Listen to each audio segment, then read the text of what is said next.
이웃들의 이야기, 선교는 지금. 안녕하세요, 김경아입니다. 안녕하세요, 유병용 목사입니다. 아유, 목사님 안녕하세요. 반갑습니다. 네. 요즘 주변에 보면 네. 뉴스를 보기 겁난다라고 그런 이야기들이 많아요. 사건 사고가 불안한 많아서. 것과 슬픔의 이야기가 굉장히 뉴스 속에 많이 소개되는 그런 현실인 것 같습니다. 그렇습니다. 아니 근데 실제로 우리나라가 네. OECD 국가 중에서 자살률 1위라는 자살률? 네. 그 불명예스러운 타이틀을 지금 몇 년째 고수하고 있잖아요. 네. 그런 거 보면은 참 어디서부터 뭐가 잘못돼서 이러는 거지? 마음이 너무 무겁기만 하고 또 해결책은 모르겠고 그런 마음이 들어요. 살기는 네. 더 좋아졌는데 맞아요. 정말 이런 부분이 한국 교회가 더 특별한 관심을 가져야 될 그런 분야가 아닌가 생각되는데 네. 오늘 모신 분이 계시죠? 어떤 분이시죠? 네, 오늘 그래서 아주 특별한 분을 모셨는데요. 아주 오래전부터 자살 예방 활동에 힘써온 분이십니다. 모시기 전에 화면으로 먼저 만나보시죠.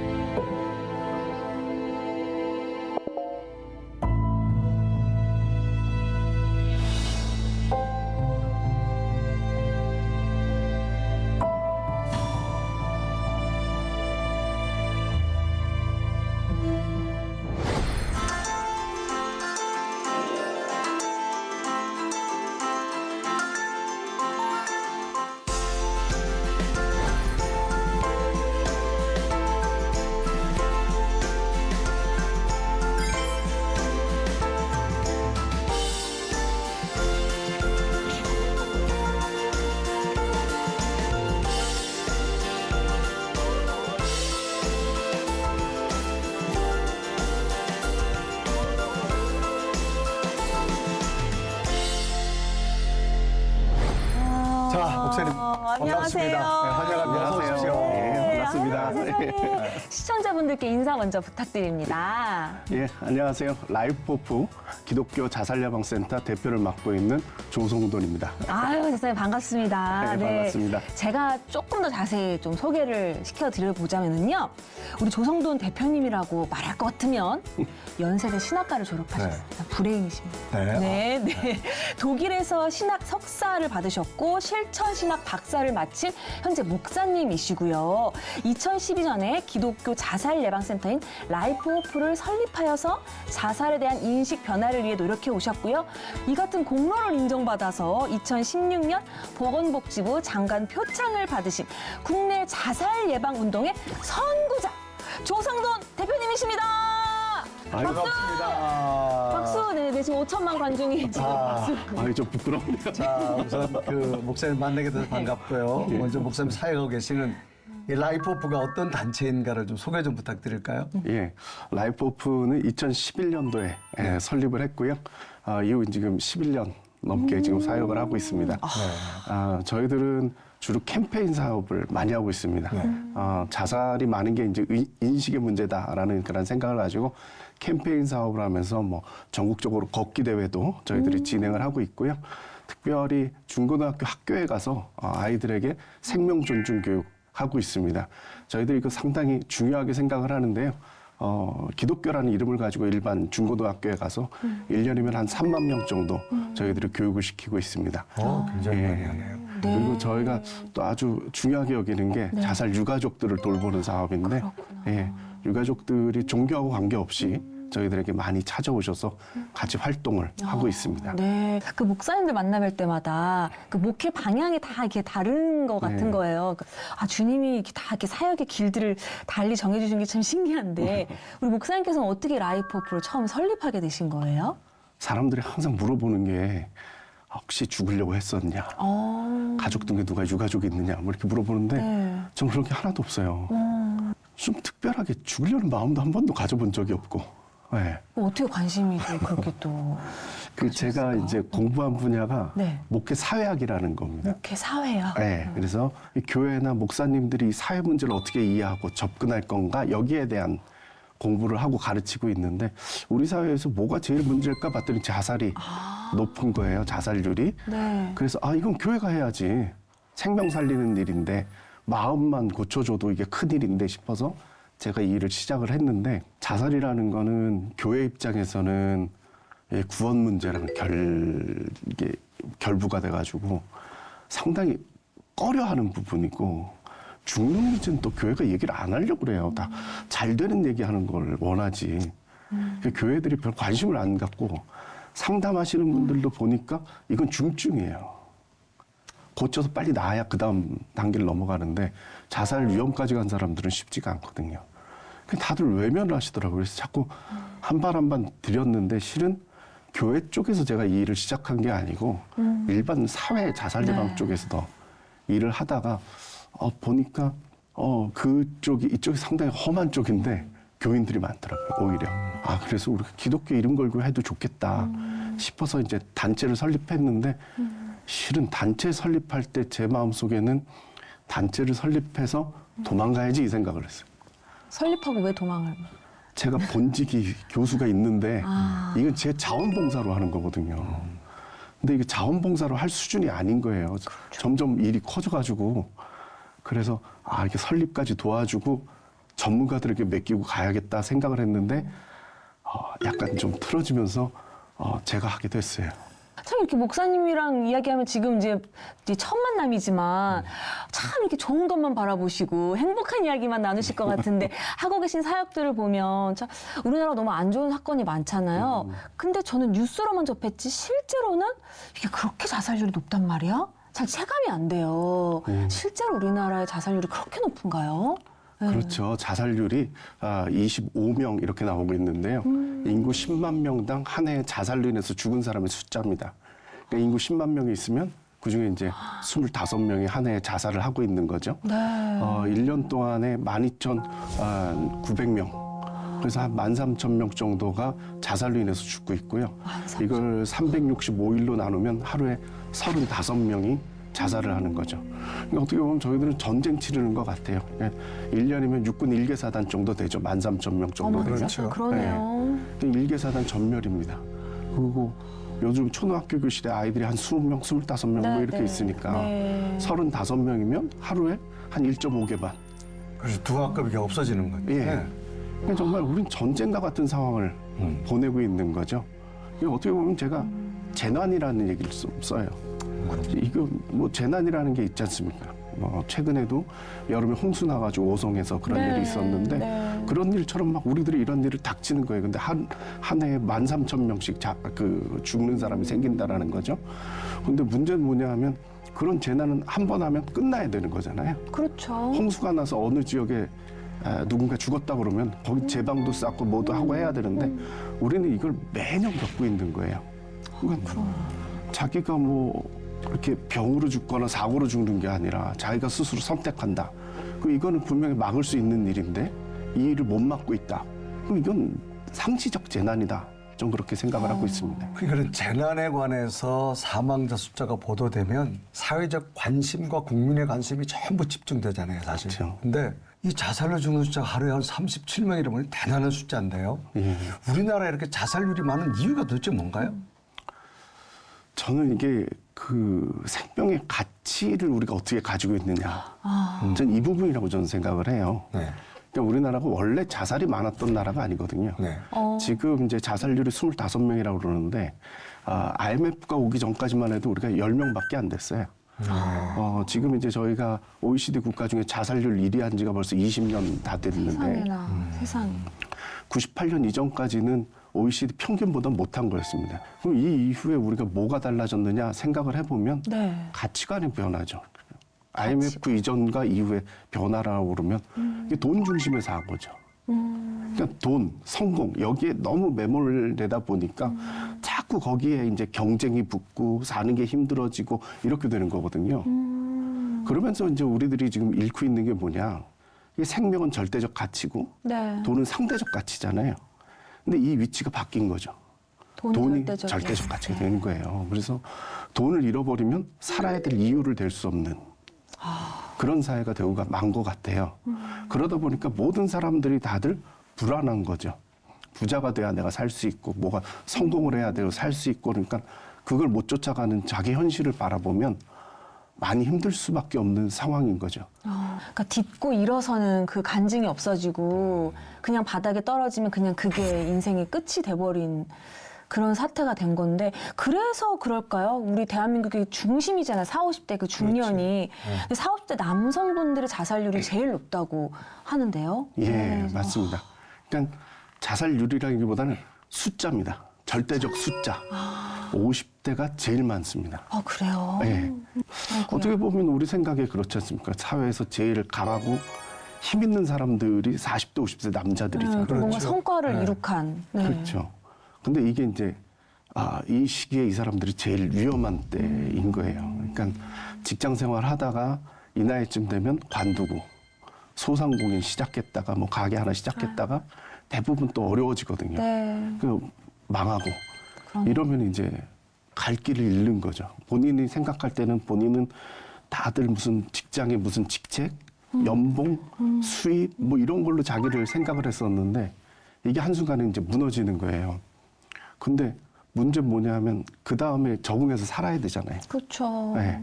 혼자 사는 법을 배워야 되는데 그게 힘들어요. 대화하는 법도 잘 몰랐고 그 다음에 사는 거에 대해서 뭐 이렇게 가까운 사람들도 없고 특히 가족이 제일 어려운 상태가 되는 거죠. 여태까지 내가 가족이라는 데는 내가 돈 벌어서 부양하고 이끌어가야 되는 데였는데 이걸 다 내려놓게 되고 나서 못해버리니. 그렇죠. 가서 내가 위로를 받아야 된다는 그 상상을 못 하는 거예요. 아, 진짜 돈이 너무 절대적 가치가 돼버렸네요. 네. 그거를 해주지 못했을 때 내 목숨이 너무 상대적으로 초라해지는 너무 슬프다. 그러니까 40대, 50대 자살률이 굉장히 많아지면서 거기에는 아까 말씀하신 대로 가족의 책임, 내가 져야 될 책임이 무너지다 보니까 요즘은 보면 또 뉴스가 심각한 게 더 슬픈 게 가족들이 함께 집단 이렇게 생명을 예. 잃어버린 경우들이 참 많거든요. 예. 그것도 아마 그런 현상이 아닐까요? 그렇죠. 그러니까 그거를 이제 우리가 동반 자살이라고 예전엔 얘기를 하다가 네. 요즘에는 살해 후 자살이라고 얘기를 해요. 살해? 살해 후 자살. 아이들을 죽인 이후에 자기가 그래. 자살을 한 후 거죠. 자살. 그치. 아이들은 죽을 동반을 하지 않았지. 의지가 네. 없었던 거잖아요. 네. 네, 그러니까 살해 후 자살이다 이렇게 표현을 하고 있는데 그럼 먼저는 살해네 결국은. 그렇죠. 어. 근데 그게 이제 어떻게 보면 두 가지인데 경제를 책임져 줄 부모가 없을 때 네. 아이들은 어떻게 살 하나. 수 없을 것이다라는 그러니까 그 가치 기준이 벌써 다른 거죠. 생명에 대한 가치를 둔 게 아니고 돈이 돈에 없으면 대한 얘네들은 어떻게 살까? 버려질 거다. 네. 네. 그 다음에 또 하나는 어떻게 보면 이 가치의 문제죠. 생명에 대한 기본적인 생각도 문제가 있는 것 같아요. 특히 아이들을 갖다가 내 소유라고 생각하는 거거든요. 어떻게 보면 우리 믿는 사람 입장에선 그걸 하나님께 맡겨야 되는데 내가 만들었고 내가 책임져야 되고 내가 끝을 봐야 된다라고 생각하는 그런 아이에 대한 소유 의식도 거기에 작용을 하는 것 같습니다. 그러네. 진짜 그 왜 말 못할 고민이라고 하잖아요. 그렇죠. 우리가 기도 제목을 좀 말할 수 있는 것만 자꾸 나누게 되는 것 같아요. 예, 정말 이 아픔이야말로 우리가 보듬어야 되는데 그래서 라이프오프에서는 그 유가족들의 아픔을 조금이나마 보듬어주기 위해서 많은 활동을 하신다고 들었거든요. 네. 예. 저희가 이제 유가족을 만나는 게 큰 사업입니다. 종교하고 관계없이 그야말로 많은 사람들이 저희한테 찾아오는데요. 제가 유가족에 대한 얘기를 듣다가 참 마음이 아팠던 게 뭐냐 하면 울지도 못하고 웃지도 못한다라는 거예요. 울고 있으면 여태까지 우냐고 언제까지 울 거냐고 이러고 웃고 있으면 또 웃으면 어떻게 웃음이 그럴 수가 있냐. 나오냐. 네. 근데 이런 상황 속에 있는 사람들 보다가 제가 결심을 했어요. 울게도 해주고 웃게도 해주겠다. 그래서 교회에서 장례 묻히는 분들 많거든요. 그래서 저희가 위로 예배를 1년에 한 번씩 모여서 드렸어요. 장례를 다시 드려줄 수는 없지만 교회가 위로 예배들 요즘은 이제 매달 한 달에 한 번씩 같이 모여서 예배를 드리는데 너무 고마워요. 내가 수십 년 다녔던 교회도 장례를 안 치러주고 나를 내쳤는데 전혀 알지 못하는 이 라이프오프에서 같이 예배 드릴 수 있게 해주셔서 감사합니다. 정말 한국교회를 대표해서 이렇게 해주셔서 고맙습니다 소리를 들어요. 또 하나는 이제 저희가 문화행사예요. 웃게 해주려고. 그래가지고 뭐 연예인 합창단 불러서도 한번 했었고 뮤지컬도 하자. 카페 같은 데 빌려가지고 가족들만 올 수 있게 유가족들만. 그래서 같이 노래 듣고 그다음에 식사 같이 나누고 뭐 이랬어요. 근데 어느 날 이제 옆에 계신 이제 그 자식이 그렇게 되신 분인데 저랑 나이가 비슷한 아버님이랑 다음에 뭐 할까요? 제가 그랬더니 영화 보고 싶다고 그러더라고요. 영화요 그랬더니 제가 원래 영화를 좋아하는데 자식이 그러고 나서 내가 한 번도 못 갔어요. 그러니까 자식이 그렇게 보내놓고 나서 내가 영화관 간다라는 게 참 이렇게 죄스러워서 못 갔고, 또 하나는 어두운 데 들어가는 게 내가 무서워서 못 들어가겠어요. 그래서 다음에 영화관 보자고 유가족들만 모여가지고 같이 영화 봤는데 너무 좋아하세요. 덕분에 영화 봤다고. 그 지금 1년에 한 2-3차례씩 저희가 영화 보는 거 이렇게 해요. 근데 제가 이렇게 지내면서 지금 목사 되길 잘했다라는 생각을 유가족 만나면서 해요. 보통 제가 학교에서 교수거든요. 네. 그러니까 학교에서 교수님 불리지만 교회 오면은 저분은 목사님보다 교수님이야. 그래서 교수님이라고 저는 많이 불리거든요. 네. 근데 유가족들 만나면 저를 목사님이라고 네. 불러요. 그러니까 위로가 돼서 그럴 거예요. 그냥 교인이든 아니든 관계없이 자살 예방 쪽으로 가면 다 저보고 목사님이라고 불러요. 근데 저희가 그 조금 다른 유가족 단체들하고 다른 게 뭐냐 하면 오면은 수다 떨어요. 즐겁게 얘기하고 나누고 뭐 영화도 보고 이제 곧 이제 다가오는데 11월 달에 자살 유가족의 날이 있는데 그때는 하루 종일 오락도 하고 연극도 보고 재밌는 뮤지컬도 보고 뭐 이런 거 활동하거든요. 그러면서 제가 말을 참 이렇게 편하게 해요. 근데 실은 이런 단체가 없어요. 왜냐하면 유가족들이 상당히 민감하거든요. 그래서 진행하시는 분들 말 한마디 한마디에 조심스럽죠. 반응하니까 되게들 조심스러워하는데 저는 거리낌 없이 뭐 농담도 하고 뭐 하는데 받아주세요. 받아주세요. 거기에 이제 신뢰가 쌓이고 하면 이제 가족보다 더 가까워지는 사이가 이렇게 되는 것 같습니다. 예, 저희들이 하고 있는 주력 사업 중에 하나입니다. 지금 오랫동안 서울시 자살예방센터와 함께 협력을 해서 종교기관들이 하고 있는 사업인데요. 살며 사랑하자 라는 이름을 가지고 있는데, 종교기관들이 실제적으로 사람들과 만날 수 있고 좀 나눌 수 있는 그런 공간들입니다. 그래서 유가족 프로그램도 같이 진행을 하고 있고, 그리고 무엇보다도 같이 이야기할 수 있는 공간 확보 같은 것들도 이런 데서 도움을 받고 있습니다. 저희가 주로 사용하고 있는 공간인데요, 친교 공간으로 하고 있습니다. 같이 한번 들어봐 보시겠습니다.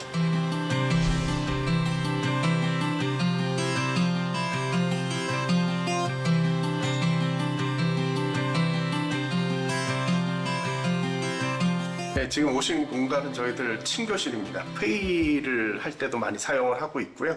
그리고 이제 보시다시피 이제 카페도 있고 음식을 또 나눌 수도 있고 이렇기 때문에 유가족들이 와가지고 같이 교제하는 시간도 같이 하고 있고, 보통 프로그램 끝나고 나면 여기서 같이 이야기도 나누고 하고 있습니다. 이쪽에 이제 보시면은 저희들 그 라이프오프 소개 막 이런 것들이 있는데요. 저쪽 이제 공식적으로 이름 나오고 있고, 보건복지부 저희가 예방 프로그램 그 운영 기관으로 인증받았다라는 패도 저기 있고, 이래서 저기서 항상 사진도 찍고 그렇게 하고 있습니다. 이쪽에 이제 친교 공간이 있었고요. 옆으로 오시면은 저희들이 작은 규모로 예배드리고 같이 나누는 그런 공간도 있습니다. 이것은 좀 아늑한 분위기에서 사람들이 모여가지고 함께 이제 프로그램을 많이 진행을 하고 있습니다. 유가족들이 특히 이제 뭐 주말마다 모여서 하는 프로그램들이 있어요. 뭐 글쓰기라든가 아니면 커피 내리는 프로그램도 저희들이 진행을 하고 하는데, 여기 분위기가 좀 아늑해서 일부러 소파도 갖다 놓고 좀 쉼을 가질 수 있는 그런 공간으로 저희가 활용을 하고 있고요. 특별히 이제 예배 순서 같은 것들도 저희들이 격주 토요일 날 예배로 모이고 있는데, 그때는 인원이 적으니까 좀 더 아늑하게 모일 수 있도록 좀 가족 같은 분위기로 이렇게 모여서 이야기를 나누고 있습니다. 그리고 이쪽은 조금 공간을 좀 나눠가지고 상담실로 이용을 하고 있어요. 보통 주중에 저기 상담하시는 분이 이쪽에 와가지고 이제 자리 잡고 있고, 언제든지 찾아오시면 같이 이야기 나눌 수 있도록 그렇게 준비하고 있습니다. 여기서 이렇게 지나다 보면은 정말 이렇게 지나가다가 그 기독교 자살예방센터라는 간판 보고 오시는 분도 있고 해가지고 열린 공간으로 저희들이 활용을 하고 있습니다.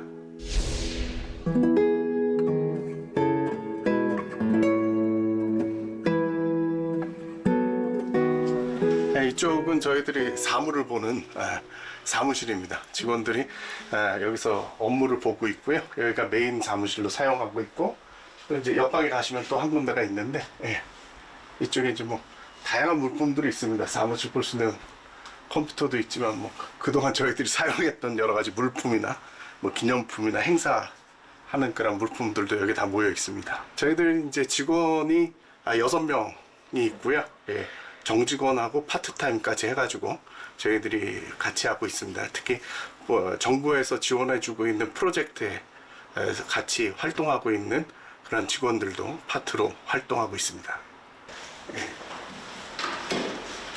닭고식장 잘 왔습니다. 네, 안녕하세요. 네. 네, 이곳은 이제 저희 사무실 사용하고 있습니다. 저희가 라이프오프가 단체가 두 군데로 나눠져 있습니다. 하나는 보건복지부 산하의 비영리 단체가 하나 있고요. 그다음에 서울시에 소속되어져 있는 사단법인이 있는데 이 공간에서는 사단법인 업무가 주로 이루어지고 있습니다. 우리 라이프오프의 고영수 실장님입니다. 실제적인 일을 제일 많이 하고 있고요. 제가 아주 아끼고 사랑하고 심지어 결혼하는 것까지 제가 주선을 해준 우리 실장입니다. 근데 실장님은 약간 경직되신 것 같은데. 이런 일이 네. 있어서. 그러니까요. 말을 해. 아니 아무것도 아니 준비를 안 하고 있다가 네네. 네. 그게 내 사진은 잘 붙어있어. 여기 있습니다. 항상 지켜보고 계셔가지고.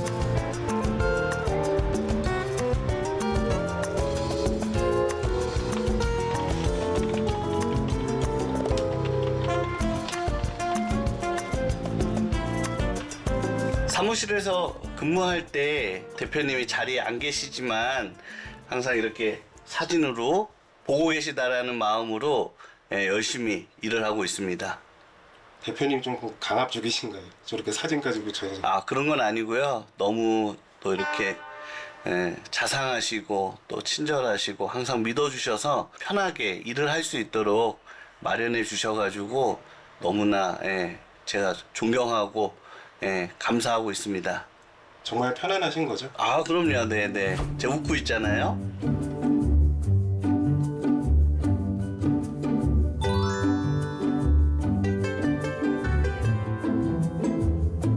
저는 이렇게 사람들이 저를 찾아와서 함께 하겠다는 걸 보면서 저는 하나님의 뜻을 확인하고 있습니다. 내가 옳은 일을 하고 있구나.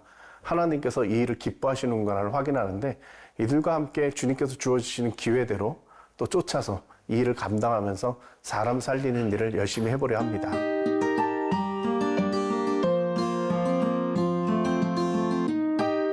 이곳이 이제 저희 도림감리교회 예배당이고 저희 라이프오프의 교육장 겸 함께 예배드리는 공간입니다. 도림감리교회 담임 목사가 저희 라이프오프의 상임이사세요. 그리고 저희 제자이기도 하고 함께 계속 동역을 하고 있는데 이 교회 공동체가 라이프오프를 함께 품고 사역을 동역하고 있습니다. 그래서 실제적으로 이 교회에는 유가족들도 오시고요. 그다음에 자살 시도자도 있고 마음이 힘들어가지고 좀 병 가운데 있는 사람들도 이 교회 공동체 안에 들어와 있습니다. 보통 이런 분들이 일반적인 교회를 가면 좀 힘들 텐데 그래도 저희 교회에 와가지고 함께 이해해주는 사람들끼리 공동체를 이어서 서로 도움을 받고 서로 은혜를 나누는 그러한 공동체가 형성되어져 있습니다.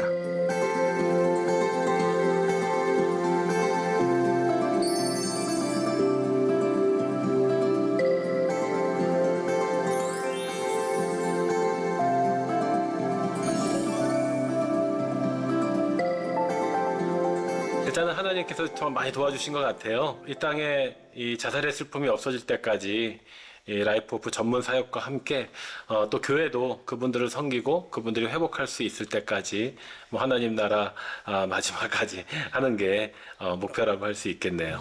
저희 라이프오프에서 함께 일하고 있는 직원들이 있습니다. 100여 명의 강사들이 있고요. 전국 지회의 지회장들과 그리고 지부장들이 계십니다. 이런 분들 다들 자원봉사 활동으로 이 일을 감당하고 있는데요. 생명 살리는 일이 우리의 사명이라는 그 뜻 하나 가지고 이 일을 함께 해주고 계십니다. 이것이 정말 세상에서 가장 귀한 일이라고 저는 생각합니다. 천하보다도 귀한 게 한 생명이라고 우리 주님 말씀해 주셨는데 한 생명 한 생명 살리는 일에 동참해 주신 여러분 덕분에 제가 하나님의 뜻을 발견하고 이 한국교회가 선한 일에 동참할 수 있습니다. 정말 감사드립니다. 진짜 반드시 필요한 일이고 진짜 누군가는 해야 될 일인데 근데 목사님도 처음에는 이 라이프 오프를 설립할 때 설립만 해주고 빠져야겠지라고 네. 생각하실 정도로 쉽지 않은 일인데 맞아요. 목사님도 그러셨는데 주변에서는 어떤 반응이셨을까요? 처음 이거 하신다고 했을 때. 다들 말렸죠. 그때는 10년 전에 더 그러셨을 네. 거 아니에요. 굳이 왜 음, 그렇게 힘든 일을 뭐하러 하려고 하니 하고 저도 힘들어요. 이게 왜냐하면 1년 내내 죽는 생각이나 이런 것들이 이렇게 매달려 있는 거잖아요. 그쵸. 네, 죽겠다는 사람들 만나야 되고 죽음에 대한 생각들을 해야 되고 죽음을 경험해야 되고 그래서 많이 힘들었는데 목사님도 교육을 또 받으셔야 되겠다, 따로 또. 네, 저도 계속, 동료들이 그래서 필요해요. 저희 직원 스태프들이 참 소중해요. 우리 지금 상임 이사 맡고 있는데 제 제자들입니다. 네. 네, 제 1호 박사예요. 네. 1호 박사인데 저랑 사역을 같이 뜻이 맞으니까 사역들을 이렇게 해오다가 제가 아까 단체 세웠다고 그러지 않습니까? 네. 어느 분이 하시기로 해서 그분한테 이제 맡기려고 했다가 그분이 좀 못하셔가지고 제가 고민을 했어요. 이걸 어떻게 해야 되지 막 했는데 우리 상임이사가 가져오세요 그러더라고요. 목회하고 있는데 우리 교회에다 사무실 차리고 제가 사무총장하고 제가 같이 할게요. 그래 제가 그게 큰 힘이에요. 제가 어려울 때마다 같이 해준 요 힘이 있고 또 우리 실장님 계시는데 네. 우리 실장님은 제가 전에 교회에서 청년부 특강을 한 적이 있어요. 네, 특강을 하는데 그 얘기 듣고 청년이었는데 결단을 한 거예요. 자살 예방해야겠다. 그래서 교회에서 참 많은 일들을 했어요. 정말 지역사회랑 연결해서 자살 예방 활동을 많이 했는데 어느 날 저희가 이제 직원을 늘려야 될 때가 돼가지고 제가 술 물어봤어요. 와서 할래. 그리고 잘 생각해봐 그랬어요. 원래 직장을 다니고 있었거든요. 근데 그 정도 대우를 못 해주잖아요. NGO가. 그렇죠. 그래서 제가 말만 해놓고 마음을 졸이면서 뭐라고 할까 막 이러고 있었는데 네. 대답을 안 하더라고요. 그래서 아이고. 안 올려나 보다. 그리고 말하는데 어느 날 만났는데 성질을 내더라고요. 그 다음에 왜 안 물어보냐고.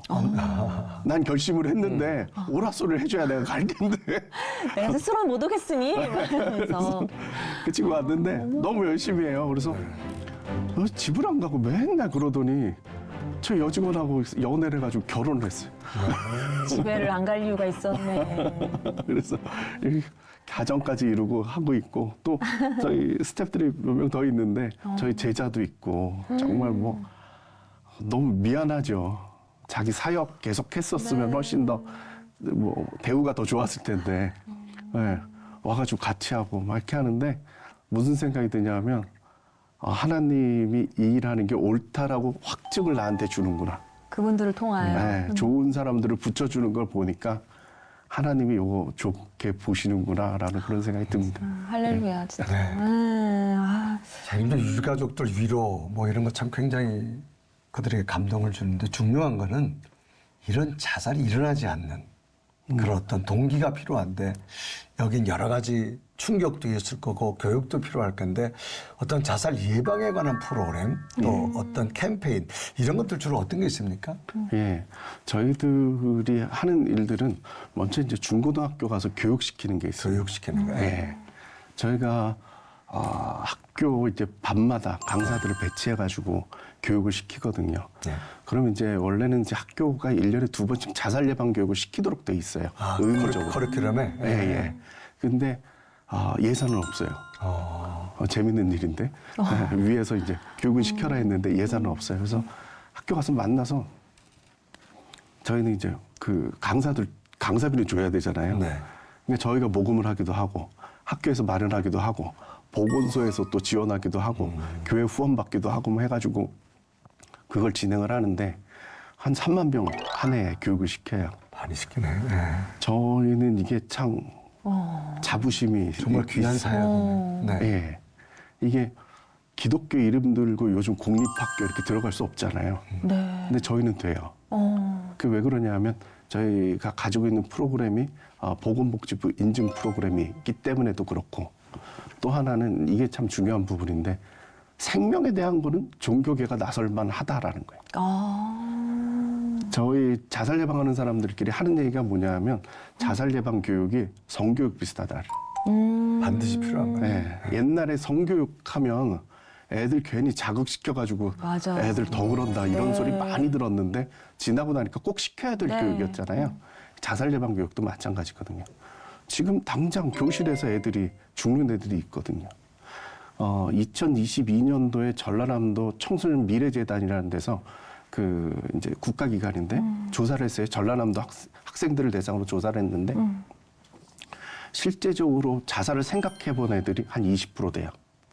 그리고 구체적인 계획을 잡은 애들이 7.5%예요. 굉장히 많네. 네. 그리고 시도를 해본 애들이 네. 3.5%예요. 그리고 현재 위험한 애들이 2.5%예요. 그러니까 한 반에 한 명은 현재 어떻게 될지 모르는 애고 한 명은 시도해본 애고 그다음에 두 명은 벌써 한번 계획을 다 잡아봤던 애들이에요. 준비하고 있는 애들도 있는 것이죠. 네. 이제 이게 우리 사회적 현상으로 나타나는 현실인데 과연 이런 자살의 모습들이 교회에서 일어났을 때 과연 어떻게 하겠냐 그 말이죠. 교회에서 그러니까 신앙심이 강하면 그 아이가 일어서는데 그러지 못해서 만약에 그거를 극단적 선택을 했을 때 그 아이나 그 가족들 우리는 기존까지 교회 전통적 개념은 자살은 죄다라고 하는 것을 그럼요. 정죄하면서 그랬었어요. 오히려 가족에 나타나는 부모마저도 교회를 떠나는 현상이 되는데 자 과연 이게 우리가 어떻게 교회에서 받아들여야 될 거냐라고 하는 거 어떻게 정의하고 계시나요? 교회가 이런 문제를 많이 좀 얘기 좀 해줬으면 좋겠습니다. 실은 이거 말 못하거든요. 네. 제가 전에 어느 상당히 큰 교회, 이제 대형 교회 갔어요. 그 교회 교인이 몇 명이냐 이렇게 물어봤더니 10,000명 정도 된대요. 네. 애들까지. 그럼 제가 아까 그 자살률이 25명이라고 그랬지 않습니까? 네. 그러면은 10만 명당 25명이면 여기 10,000명이 있으면 평균으로 잡으면 2.5명이에요. 그렇죠. 한 해에. 네. 그럼 한 해에 그 교회에서 한 2-3명씩 자살이 일어나는 거예요. 근데 우리 교회는 없다고 그래요. 그건 숨긴 거예요. 서로가. 전 이게 문제라고 저는 생각해요. 내가 힘들어요. 어려워요. 하면 교회에다 얘기를 해야 되거든요. 그래서 제가 그 교회 갔다가 그 얘기를 하고 나서 그 교회가 많이 이제 얘기가 많이 생긴 거예요. 교인들 하는 얘기가 나만 어려운 줄 알았어요. 교회에서는 이런 얘기 하면 안 되는 줄 알았어요. 신앙으로 이긴 얘기, 승리한 얘기만 해야 되지 나처럼 지금 내가 우울증이에요. 내가 힘들어요. 죽고 싶어요 하는 얘기를 못했다라는 거예요. 저는 교회가 이런 얘기들 좀 많이 열어놨으면 좋겠어요. 설교 중에도 얘기를 해주시고 네. 교인들에게 교육도 이런 것도 시켜주고 그래서 열려야 되거든요. 이전까지 우리가 자살 예방이라는 걸 갖다가 자살하면 지옥 가 이 한마디로 맞아요. 다 묻어버릴 거야. 예. 우리 가족마저도 말을 죄인 못하는 거죠. 가족마저도 죄인시 돼버리는. 예, 네. 맞습니다. 그래서 말을 못 꺼내는 거예요. 지금 목사님 말씀해 주신 대로 유가족이 큰 문제거든요. 네. 자살하면 지옥 간다. 이건 뭐 신학적인 논란을 해야 되는 얘기인데 자살하면 지옥 간다 이 한마디를 해놓는 말미암아 가지고 유가족들은 보호를 못 받아요. 심한 경우 장례도 못 치러요. 그리고 장례 기간에도 별의별 소리를 다 들어요. 아이고. 그래서 그 자살 유가족이 되는 순간 실은 여태까지 다녔던 이 교회 이 위로도 필요하고 도움도 필요하고 하나님의 위로하심도 필요한데 다 놓쳐요. 그래서 적어도 장례는 치러주셨으면 좋겠어요. 그리고 이건 당연히 우리가 해야 되는 일이다 얘기를 해줬으면 좋겠고요. 그래서 유가족들이 좀 위로를 받았으면 좋겠어요. 그 유가족들이 일반인보다 자살 위험이 8배가 높다고 그래요. 그러니까 정말 위험한 맞아요. 상태거든요. 정말 어떻게 될지 모르는 상황인데 거기다 대놓고 정말 내 자식이 자살을 했는데 자살하면 지옥 가요. 당신 아들 지옥 갔어요 소리를 하는 건 너무 잔인한 일이죠. 그러게. 그게 좀 교회가 품는 마음으로 좀 많이 안아줬으면 좋겠습니다.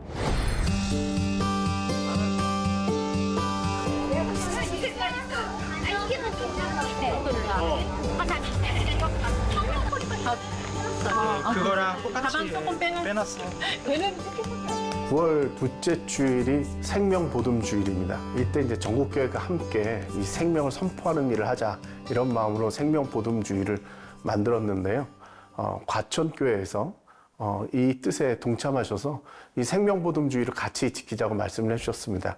특별히 밖에서 지역사회에서 함께하는 단체들이 왔습니다. 과천시 정신건강복지센터에서 찾아와서 교인들을 대상으로 해가지고 여러 가지 프로그램도 진행하면서 이러한 생명의 네트워크를 만들어가는 좋은 기회를 갖게 될 것 같습니다.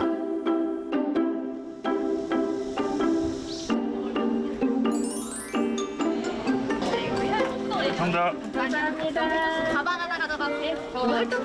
목사님 이거 그냥 응원이 되는 용도. 아, 네.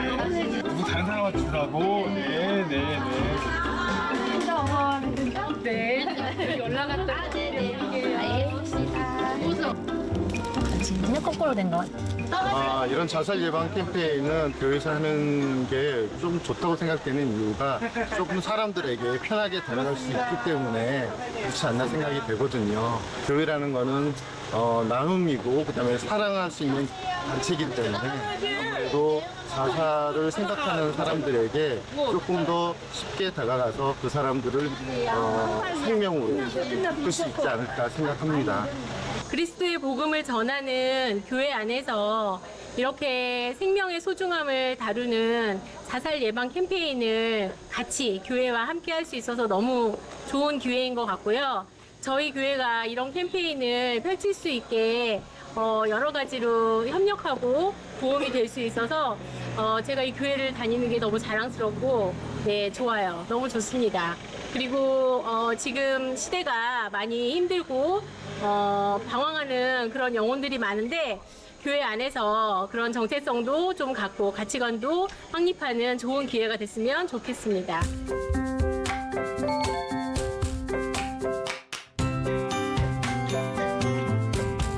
자살에 대한 마음을 가지고 계신 분들은 자신들이 적극적으로 어딜 찾아올 정도 여건이 안 됩니다. 대부분 그 교인들 가운데 섞여 있는 거죠. 그래서 이러한 생명보듬주의를 통해서 이러한 말씀들이 선포가 되어지면 이분들에게 정말 접촉할 수 있는 좋은 기회가 되고 있고요. 특별히 한국교회가 자신들에 대해서 마음을 써주고 있다는 것을 깨닫게 되면 좀 더 마음을 열게 되더라고요. 특히 교회들이 이런 거를 통해서 문을 열고 생각을 바꾸면요. 그들에 대한 관심, 그리고 특별히 한국교회 입장에서는 자살자에 대한 장례를 통해서 그 유가족들에게 또 영향을 끼치는 것들, 이런 것들에 대한 문화들이 한국교회 곳곳에서 일어나고 있습니다.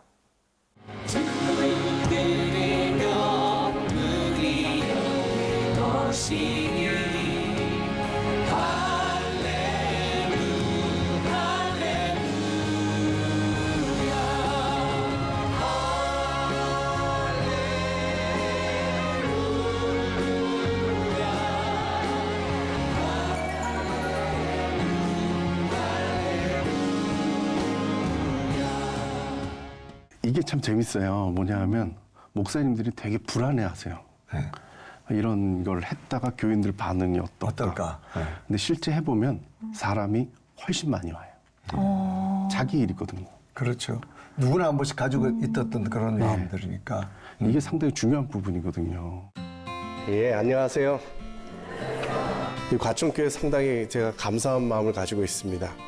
예, 생명보듬주의를 함께 지켜주시고 함께 말씀 나눌 수 있는 기회 허락하여 주셨고 또 내내 또 생명 보듬는 일에 앞장서 주시고 저희 라이프 오프하고도 동역하면서 이 많은 일들을 감당해 주셔서 얼마나 감사한지 모릅니다. 더 열심히 하면, 더 뭔가를 해내면, 더 뭔가를 바라면 그것이 이루어지니까 욕망이 커졌습니다. 한참 자살을 할 텐데 그때에 비하면 그 평균에 비해서 어르신들 자살이 4배가 많았어요. 소유냐 존재냐, 소유로 행복을 이룰 수는 없습니다. 존재로, 아니 존재 자체로. 이게 생명보듬주의라면 전체 교인들 대상으로 설교를 하잖아요. 네. 이게 참 중요한 게 뭐냐 하면 어려움에 있는 사람들이 그때라도 한번 듣는 거예요. 이 사람들이 일부러 찾아가지는 않잖아요. 그쵸. 머리 숙이고 있다가 자살, 죽음 뭐 이런 얘기하면 머리 들고 고개를 보거든요. 들게 되죠. 그때 한번 듣는 거거든요. 그때 그게 힘이 돼요. 하물며 너희일까 보냐, 이 믿음이 적은 자들아 약속해 주시지 않았습니까? 많은 기도 필요 없습니다. 하나님, 하물며 이 한마디라도 외쳐보세요. 그 약속이 여러분 삶에 분명히 이루어질 거예요. 하나님이 약속해 주시지 않았습니까? 들풀도 입히시는 그 하나님이 하물며 너희일까 보냐, 하물며 너희일까 보냐, 주님 약속해 주셨지 않습니까? 하나님 나도 입혀주시고 나도 살게 해주세요. 이 교회가 생명 살리는 일하고 함께 힘을 쓰고 이 교회에서 끝나는 것이 아니라 지역사회 기관들과 협동해가지고 함께 이 과천에 있는 시민들을 살려보겠다고 이렇게 열심히 해주는 게 너무 감사합니다. 그게 하나님 나라죠. 저는 이 과천교회를 통해서 여러분들도 살고 과천시도 사는 놀라운 일이 일어나기를 간절히 축원합니다. 우리 과천교회 교우들께서 생명 돌봄 주일 예배를 통해 다시 한번 생명의 소중함을 확인하고 또 주님의 마음을 갖고 삶의 자리에서 조금 더 생명 사랑의 삶을 실천하는 교우들 되기를 소망하고 있습니다. 이런 일들을 통해서 한국교회가 적극적으로 자살 예방에 앞장서고 있다는 그런 모습을 가졌으면 좋겠고요. 이런 인식들이 우리 교인들에게도 퍼졌으면 좋겠습니다. 그래서 한국교회를 통해서 이 땅에 생명 문화가 선포되어지고 그리고 이곳의 문화를 바꿔서 자살이 없는 대한민국을 만드는 데 있어서 한국교회 덕분이라는 말이 나올 수 있는 그런 상황이 됐기를 기대하고 있습니다. 자, 이야기 듣다 보니까 자살이라는 것은 본인만 뿐만 아니라 주변 사람들에게 많은 아픔을 주는 그런 현실인데 이런 가족들에 대한 케어, 그들의 위로가 정말 필요한데 네. 그분들에게 정말 해주고 싶은 말씀이 있다면 어떤 게 있을까요? 예, 이제 유가족들이요. 네. 고립이 되기가 쉽습니다. 아, 고립. 네. 네. 이 주변에 이제 눈총 받고 막 이러니까 본인도 힘든데 여기 나갔다가 또 상처받는 경우들이 있기 때문에 네. 많이 고립이 되는데 이게 열렸으면 좋겠습니다. 네. 그리고 내가 이런 어려움이 있어라고 말을 할 수 있는 사회적 여건이 됐으면 좋겠고요. 저희가 하는 것 중에 하나가 뭐가 있느냐 하면 희망둥지 사업이라고. 희망둥지. 예. 요게 그 정부 쪽하고 정부에서 하고 있는 한국생명중증 희망재단이라는 데가 있어요. 네. 거기서 이제 우리나라 자살 예방 전체를 총괄하고 있는데 거기랑 같이 해가지고 어떤 일을 하냐면 자살 유가족들 중에 자녀들이 힘들어하거든요. 왜냐하면 대부분 경제 문제 때문에 아버지가 돌아가신 경우. 그렇죠. 그럼 경제적으로 어려워서 그렇게 되는데 더 어려워진 거예요. 네. 그런 아이들에게 조금 도움을 줬으면 싶어가지고 적은 돈으로 저희가 장학금을 마련했어요. 네. 그래서 뭐 공부 잘한다고 주는 장학금이 아니고 하고 싶은 거 하라고. 격려해 주는 거죠. 네. 네. 뭐 놀이동산을 가든지 가족들하고 아니면 학원 가고 싶든지 하라고. 그럼요. 그런 것들이 아이들에게 하나의 희망이 되는 거예요. 근데 참 감사한 게 뭐냐면 저희 이렇게 작게 시작했는데 그 사업 좋다고 한 은행에서 이 사업해가지고 사업이 많이 커졌어요. 아, 도네이션도 해드리고. 네. 네. 그래서 너무 감사 씨앗을 뿌린 느낌이 들고요. 근데 이런 조그만 도움들 이렇게 마음을 열 수 있도록 해주는 거 이런 것들이 있으면 좋겠어요. 그래서 가족들이 고립 안 당하고 누군가 날 도움을 줄 수 있구나. 내가 도움을 요청할 수 있겠구나 하는 것들이 생겼으면 좋겠어요. 그래서 저는 정부나 그리고 교회도 그렇고 이 유가족 지원센터 같은 것들을 좀 만들었으면 좋겠어요. 네. 유가족들이 마음 편하게 모이고 그리고 내가 유가족이 됐으면 도움을 받아야 되거든요. 그렇죠.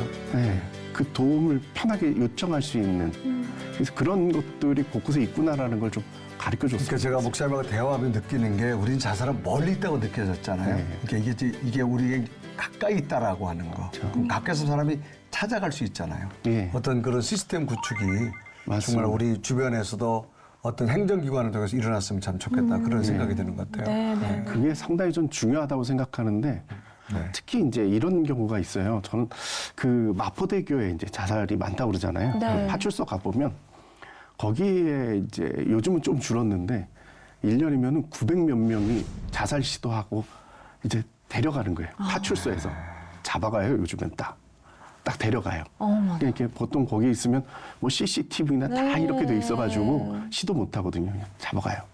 그럼 파출소가 뭘 고민하냐면 붙잡고 있을 수가 없어요. 뭐 범죄자가 아니잖아요. 네. 그럼 내보내야 되는 거예요. 보낼 데가 없는 보내면은 불안한 거예요. 예. 네. 또 글로 가면 어떡해. 보낼 데가 없죠. 그 저희가 찾아가가지고 교회가 뭘 했으면 좋겠어요. 그랬더니 데리고 좀 갔으면 좋겠다는. 정말 그 어린아이, 길 잃어버린 어린아이처럼 보호자가 돼서 이제 데려가는 예. 그런 마인드가 필요하구나. 네, 그죠. 그거를 했으면 좋겠는데 제가 보니까 한강변에 큰 교회가 많아요. 많죠. 네. 미전도 종족 입양하듯이 다리 하나씩 입양했으면 좋겠어요. 그래서 책임지고. 네. 네. 그 거기에 와서 시도했다가 이렇게 파출소 가신 분들은 그 교회에서 철야기도 하시고 밤새 지키고 있다가 같이 좀 데려가 주시고 밥이라도 사주고 이렇게 위로라도 좀 해줬으면 좋겠어요. 참 좋은 어떤 이야기시네요. 네. 그래서 제 생각에 제가 이제 캠페인 하는데 뭐냐 하면 옛날 보니까 경주 채부잣집 보니까 네. 백리 안에 굶어 죽는 사람이 없도록 해라. 네, 네, 이게 네. 가훈이더라고요. 그래서 네. 교회를 기준으로 해서 10리 안에 자살하는 사람이 없게 하자. 교회들이 이 역할을 해주면 될 것 같아요. 굉장히 감동입니다. 아니 정말 정말 체계적인 이 방법들은 그 정말 깊숙이 있기 때문에 이러면 좋겠다 저러면 좋겠다 이런 시스템들이 나오는 거잖아요. 네. 교회가 다리 하나를 입양하자. 그래 말이에요. 네, 오늘. 목사님 기도 제목 중 하나 읽었습니다. 교회가 다리 하나씩 입양하자. 그러니까요. 아, 좋습니다. 한번 결단의 네. 시간을 가져야 될 것 같습니다. 교회마다 캠페인을 좀 해서 그러니까 먼저는 교회가 인식을 해야 돼. 이게 소중하다라고 하는 걸. 그래야만 그 슬로건도 내 슬로건으로 받아들이지 자살은 내게 멀리 있다라고 느껴지면 이게 또 별로 의미가 없어지잖아요, 사실. 네. 우리 목사님 사역 속에 정말 귀중하다는 걸 참 느끼게 되어집니다. 네. 진짜 우리가 두렵고 그래서 그랬던 게 아니라 좀 이렇게 말을 꺼내면 그분들이 불편하실까 봐 말을 못했던 건데 그래서 오늘 우리 목사님 나와서 이 해주신 말씀이 저를 포함한 많은 시청자분들께 너무 큰 도전과 은혜가 된 것 같아요. 너무 귀한 발걸음 해주셔서 진심으로 감사드리고 목사님 오늘 함께 하신 소감이 어떠셨는지 궁금하네요. 일단 관심 가져주셔서 너무 감사합니다. 이런 얘기들을 많은 사람들이 좀 듣고 네. 좀 참여하고 마음 가져주신다면 놀라운 일들이 좀 일어나지 않을까 싶습니다. 네. 너무 감사합니다. 자살, 뭐 거꾸로 하면 살자인데 라이프 오프, 어떤 삶의 희망이잖아요. 우리 목사님의 사역이 앞으로 잘 돼서 한국교회, 또 더 나아가서 대한민국에 어떤 생명의 존중이 일어나는 그런 계기가 되기를 우리 집사님과 저와 함께 응원하면서 온 시청자들 함께 응원하겠습니다. 우리 목사님께서 감사합니다. 감사합니다. 네, 고맙습니다. 네, 감사합니다. 고맙습니다. 예.